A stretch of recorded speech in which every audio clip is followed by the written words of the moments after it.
"November is the most disagreeable month in the whole year," said Margaret, standing at the window one dull afternoon, looking out at the frost-bitten garden. "If something very pleasant should happen now, we should think it a delightful month," said Beth, who took a hopeful view of everything, even November. "I dare say, but nothing pleasant ever does happen in this family," said Meg, who was out of sorts. "We go grubbing along day after day, without a bit of change and very little fun. We might as well be in a treadmill." She sighed and turned to the frost-bitten garden again. Joe groaned and leaned both elbows on the table in a despondent attitude. But Beth, who sat at the other window, said, smiling, "Two pleasant things are going to happen right away.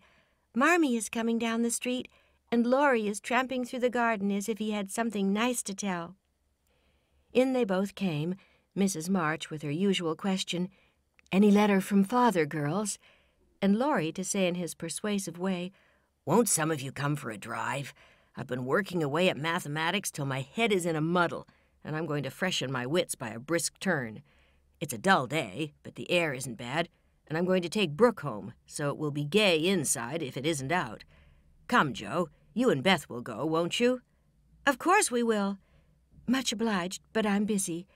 And Meg whisked out her work-basket, for she had agreed with her mother that it was best, for her at least, not to drive too often with the young gentleman. "We three will be ready in a minute," cried Amy, running away to wash her hands. "Can I do anything for you, Madam Mother?" asked Laurie, leaning over Mrs. March's chair with the affectionate look and tone he always gave her. "No, thank you." A sharp ring interrupted her, and a minute after Hannah came in with a letter. "It's one of them horrid telegraph things, Mum," she said, handling it as if she was afraid it would explode and do some damage. At the word telegraph, Mrs. March snatched it, read the 2 lines it contained, and dropped back into her chair as white as if the little paper had sent a bullet to her heart. Laurie dashed downstairs for water, while Meg and Hannah supported her, and Joe read aloud in a frightened voice, "Mrs. March, your husband is very ill. Come at once. S. Hale, Blank Hospital, Washington." How still the room was as they listened breathlessly, how strangely the day darkened outside, and how suddenly the whole world seemed to change as the girls gathered about their mother, feeling as if all the happiness and support of their lives was about to be taken from them. Mrs. March was herself again directly, read the message over, and stretched out her arms to her daughters, saying in a tone they never forgot, "I shall go at once, but it may be too late. Oh, children, children, help me to bear it." Poor Hannah was the first to recover, and with unconscious wisdom she set all the rest a good example, for with her, work was panacea for most afflictions. "The Lord keep the dear man. I won't waste no time a-crying, but get your things ready right away, Mum," she said heartily, as she wiped her face on her apron, gave her mistress a warm shake of the hand with her own hard one, and went away to work like 3 women in one. "She's right. There's no time for tears now. Be calm, girls, and let me think." They tried to be calm, poor things, as their mother sat up, looking pale but steady, and put away her grief to think and plan for them. "Where's Laurie?" she asked presently, when she had collected her thoughts and decided on the first duties to be done. "Here, ma'am. Oh, let me do something," cried the boy, hurrying from the next room whither he had withdrawn, feeling that their first sorrow was too sacred for even his friendly eyes to see. "Send a telegram saying I will come at once. The next train goes early in the morning. I'll take that." "What else? The horses are ready. I can go anywhere, do anything," he said, looking ready to fly to the ends of the earth. "Leave a note at Aunt March's. Joe, give me that pen and paper." Tearing off the blank side of one of her newly copied pages, Joe drew the table before her mother, well knowing that money for the long, sad journey must be borrowed, and feeling as if she could do anything to add a little to the sum for her father. "Now go, dear, but don't kill yourself driving at a desperate pace. There is no need of that." Mrs. March's warning was evidently thrown away, for 5 minutes later Laurie tore by the window on his own fleet horse, riding as if for his life. "Joe, run to the rooms and tell Mrs. King that I can't come. On the way, get these things. I'll put them down. They'll be needed, and I must go prepared for nursing. Hospital stores are not always good. Beth, go and ask Mr. Lawrence for a couple of bottles of old wine. I'm not too proud to beg for Father. He shall have the best of everything. Amy, tell Hannah to get down the black trunk, and Meg, come and help me find my things, for I'm half bewildered."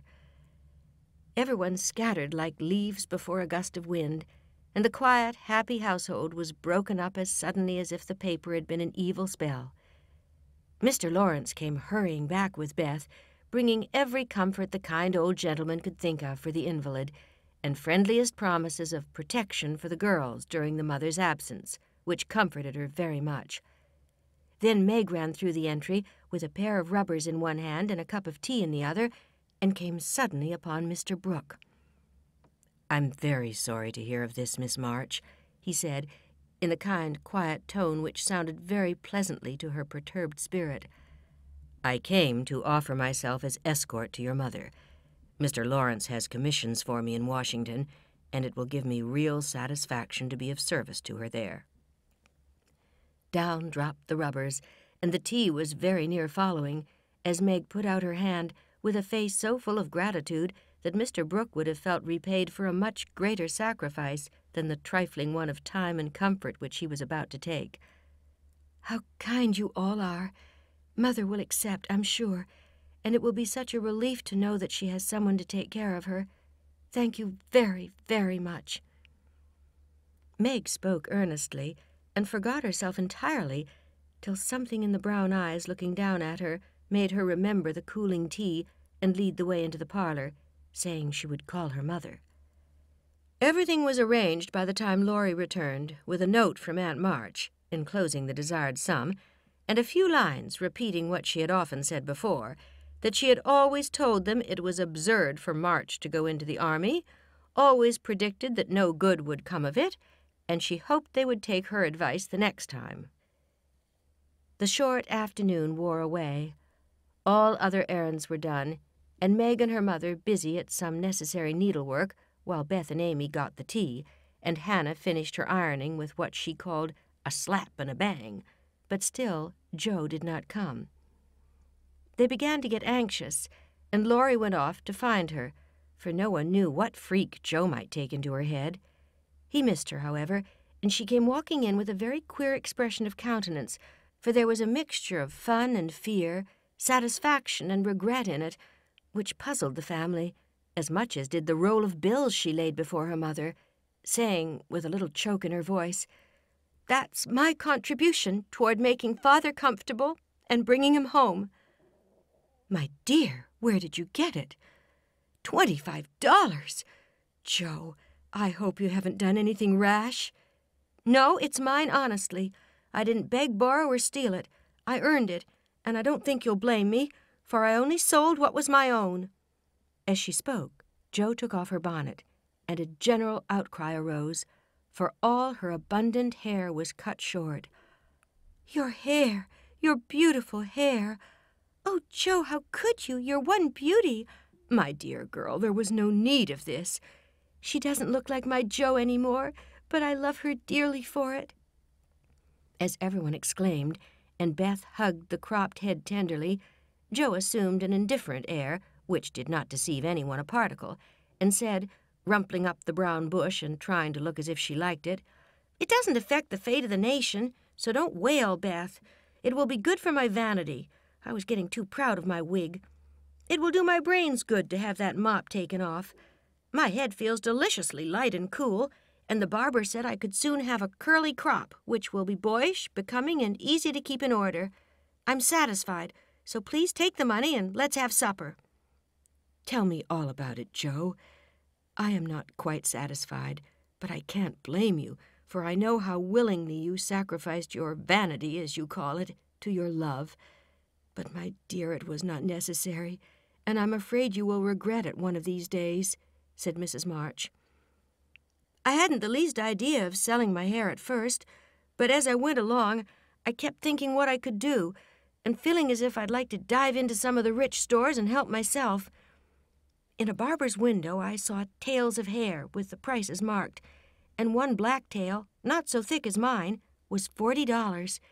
It came to me all of a sudden that I had one thing to make money out of, and without stopping to think, I walked in, asked if they bought hair, and what they would give for mine. No one wanted to go to bed when at 10 o'clock Mrs. March put by the last finished job and said, "Come, girls." Beth went to the piano and played the father's favorite hymn.